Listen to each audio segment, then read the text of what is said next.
দুই ধাপে এশিয়া কাপে যাবে বাংলাদেশ দল। এশিয়া কাপ খেলতে দুই ধাপে সংযুক্ত আরব আমিরাতে যাবে বাংলাদেশ ক্রিকেট দল। রোববার সকালে এবং সন্ধ্যায় সংযুক্ত আরব আমিরাতের উদ্দেশ্যে আলাদা আলাদা ফ্লাইটে দেশ ছাড়বে লিটন দাসরা।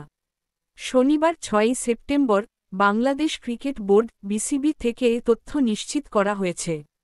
বলা হয়, এশিয়া কাপ ২০২৫ খেলতে রোববার ৭ সেপ্টেম্বর সংযুক্ত আরব আমিরাতের উদ্দেশ্যে দেশ ছাড়বে বাংলাদেশ ক্রিকেট দল।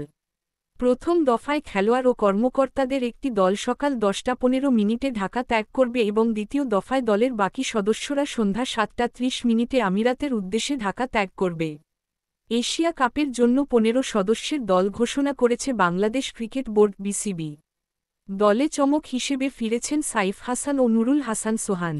একই দল নিয়ে নেদারল্যান্ডসের বিপক্ষে ৩ ম্যাচের টি-২০ সিরিজ খেলেছে বাংলাদেশ। এশিয়া কাপে বাংলাদেশ দল: লিটন কুমার দাস অধিনায়ক, তানজিদ হাসান, পারভেজ হোসেন, সাইফ হাসান, তাওহিদ হৃদয়, জাকের আলী, শামীম হোসেন পাটোয়ারি, নুরুল হাসান সোহান, মেহেদী হাসান, রিশাদ হোসেন, নাসুম আহমেদ, মোস্তাফিজুর রহমান, তানজিম হাসান, তাসকিন আহমেদ ও সাইফুদ্দিন। ৯ সেপ্টেম্বর থেকে সংযুক্ত আরব আমিরাতে শুরু হবে এশিয়া কাপ। ২ দিন পর ১১ সেপ্টেম্বর হংকংয়ের বিপক্ষে ম্যাচ দিয়ে এশিয়া কাপ শুরু করবে বাংলাদেশ। গ্রুপ পর্বে বাকি ২ ম্যাচ ১৩ সেপ্টেম্বর শ্রীলঙ্কার বিপক্ষে এবং ১৬ সেপ্টেম্বর আফগানিস্তানের বিপক্ষে খেলতে মাঠে নামবে লিটন কুমরা দাসরা।